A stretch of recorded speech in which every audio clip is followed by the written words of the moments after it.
Good morning to one and all present here. I'm Nehra of class 9.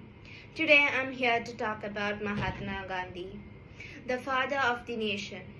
Mahatma Gandhi was a great leader of freedom movement. He was saying, work is a worship. Truth and non-violence were his weapons to fight against the Britishers. He contributed a lot to Indian freedom movement. He joined the non-cooperation movement to curb the policies implemented by the Britishers. He made unity among Indians and generated the spirit of patriotism. He joined the civil disobedience movement to abolish the tax on salt. Brutal rules of Britishers. He joined actively in Quit India movement against the Britishers. He utilized his time, effort, energy and spirit to achieve freedom in India, instead expecting anything for his contribution. Thank you. ഞാൻ Aneena Raj 7ാം class വിദ്യാർത്ഥിനിയാണ്. ഞാൻ ഇന്നിവിടെ പറയാൻ പോകുന്നത് ഇന്ത്യയുടെ സ്വാതന്ത്ര്യത്തിനു വേണ്ടി പോരാടിയ ജവഹർലാൽ നെഹ്റുവിനെ കുറിച്ചാണ്. ആധുനിക ഇന്ത്യയുടെ ശില്പി എന്ന് വിശേഷിപ്പിക്കുന്ന ഇന്ത്യയുടെ പ്രഥമ പ്രധാനമന്ത്രിയാണ് ജവഹർലാൽ നെഹ്റു. 1889 നവംബർ 14 അലഹബാദിൽ ജനിച്ചു. പിതാവ് മോത്തിലാൽ നെഹ്റു സ്വാതന്ത്ര്യ സമര കാലഘട്ടത്തിൽ കോൺഗ്രസിന്റെ പ്രസിഡന്റ് ആയിട്ടുണ്ട്. അമ്മ സ്വരൂപ് റാണി. ഇവർക്ക് ജനിച്ച 3 മക്കളിൽ മുതിർന്നയാളായിരുന്നു നെഹ്റു. നെഹ്റുവിന് താഴെ 2 സഹോദരിമാരായിരുന്നു. വിദ്യാഭ്യാസം കഴിഞ്ഞ് ഇന്ത്യയിലേക്ക് തിരിച്ചു വന്ന നെഹ്റു അലഹബാദ് കോടതിയിൽ അഭിഭാഷകനായി ഉദ്യോഗം ആരംഭിച്ചു. പതുക്കെ അഭിഭാഷക ജോലി വിട്ട് നെഹ്റു മുഴുവൻ സമയവും രാഷ്ട്രീയത്തിലേക്ക് ചേക്കേറി. തന്റെ മാർഗദർശി കൂടിയായ ഗാന്ധിജിയുടെ അനുഗ്രഹത്തോടെയും മൗനസമ്മതത്തോടെയും നെഹ്റു കോൺഗ്രസിന്റെ ഏറ്റവും പ്രധാനപ്പെട്ട നേതാവായി മാറി. ബ്രിട്ടനിൽ നിന്ന് ഇന്ത്യക്ക് പൂർണ്ണ സ്വാതന്ത്ര്യം വേണമെന്ന് ജവഹർലാൽ നെഹ്റു ഉറക്കെ പ്രഖ്യാപിച്ചു. സ്വാതന്ത്ര്യത്തിലേക്കുള്ള പ്രയാണത്തിൽ 1930കളിൽ ഇന്ത്യൻ രാഷ്ട്രീയത്തെ മുന്നിൽ നിന്ന് നയിച്ചു കോൺഗ്രസും അതിന്റെ തലവനായിരുന്നു ജവഹർലാൽ നെഹ്റു. ലോകമഹായുദ്ധ സമയത്ത് സഖ്യശക്തികളെ ശക്തിപ്പെടുത്താൻ ഉദ്ദേശിച്ചിരുന്ന നെഹ്റു ഗാന്ധിജിയുടെ പൂർണ്ണ സ്വാതന്ത്ര്യം ഉടനെ വേണമെന്ന ആവശ്യം മനസ്സിലാമനസോടെ കൈക്കൊണ്ടു. എങ്കിലും ജയിലിലേക്ക് പോകേണ്ട അവസ്ഥ വന്നു. ഒരു നീണ്ട കാലത്തെ ജയിൽവാസത്തിനു ശേഷം തികച്ചും പുതിയ രാഷ്ട്രീയ കാലാവസ്ഥയിലേക്കാണ് നെഹ്റു മടങ്ങി വന്നത്. നെഹ്റുവും ജിന്നയും തമ്മിൽ അധികാരം പങ്കുവച്ചതിനെ ചൊല്ലിയുള്ള തർക്കങ്ങൾ നിരാശാജനകമാവുകയും 1947 ഇന്ത്യയെ രക്തരൂഷിതമായ പിളർപ്പിലേക്ക് നയിക്കുകയും ചെയ്തു. ഗാന്ധി തന്റെ രാഷ്ട്രീയ പിൻഗാമിയായി നെഹ്റുവിനെ കണ്ടു തുടങ്ങിയ 1941 തന്റെ നേതൃത്വത്തിൽ വിഷയത്തിൽ തീരുമാനമായിരുന്നു. പ്രധാനമന്ത്രി എന്ന നിലയിൽ ഭാവി ഇന്ത്യയെക്കുറിച്ചുള്ള സ്വപ്നങ്ങൾ യാഥാർത്ഥ്യമാക്കി തീർക്കാനുള്ള ഒരു പദ്ധതി നെഹ്റു ആവിഷ്കരിച്ചു. അദ്ദേഹത്തിന്റെ നേതൃത്വത്തിൽ തുടർച്ചയായി 3 പൊതു തെരഞ്ഞെടുപ്പുകളിൽ കോൺഗ്രസ് വിജയം കൈവരിച്ചു. അദ്ദേഹത്തിന്റെ ജന്മദിനമായ നവംബർ 14 രാജ്യം ശിശുദിനമായി ആഘോഷിക്കുന്നു. 1955 ജൂലൈ 15 ഭാരത് രത്ന ലഭിച്ചു. 1962 ശേഷം നെഹ്റുവിന്റെ ആരോഗ്യം ക്ഷയിക്കാൻ തുടങ്ങി.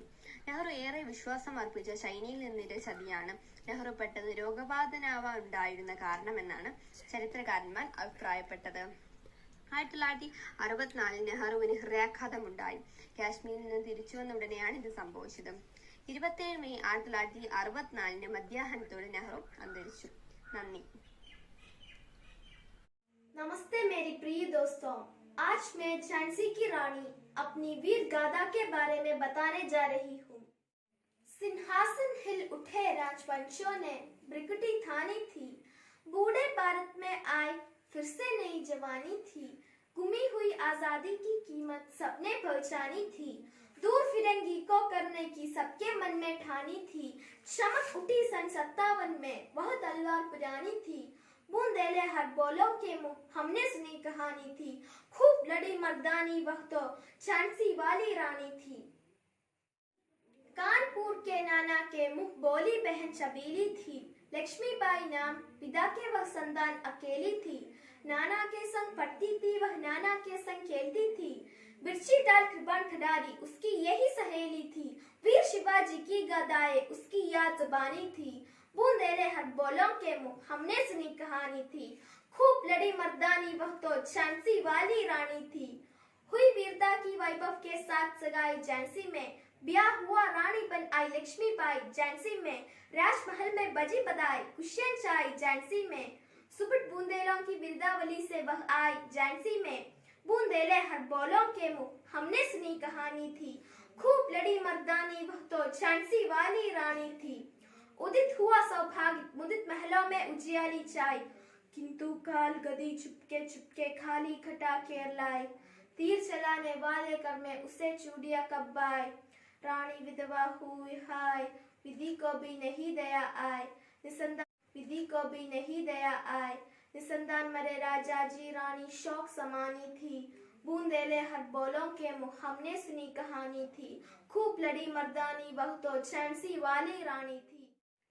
बुझा दी झांसी का तब डलहौजी मन में हर्षाया, राज झटक करने का उसने यह अच्छा अवसर पाया, फौरन फौजे भेज दुर्ग पर अपना झंडा फहराया, लावारिस का वारिस बनकर ब्रिटिश राज झांसी आया, अश्रुपूर्ण रानी ने देखा झांसी हुई वीरानी थी, बूंदेले हर बोलों के मुंह हमने सुनी कहानी थी, खूब लड़ी मर्दानी वह तो झांसी वाली रानी थी। इनकी गादा छोड़ चले हम झांसी के मैदानों में, जहाँ कड़ी है लक्ष्मीबाई मर्द बनी मर्दानों में, लेफ्टिनेंट वॉकर आ पहुंचा आगे बढ़ा जवानों में, रानी ने तलवार खींच ली हुआ द्वंद्वित आसमानों में, जख्मी होकर वॉकर भागा उसे अजब हैरानी थी, बूंदेले हर बोलों के मुंह हमने सुनी कहानी थी, खूब लड़ी मर्दानी वह तो झांसी वाली रानी थी।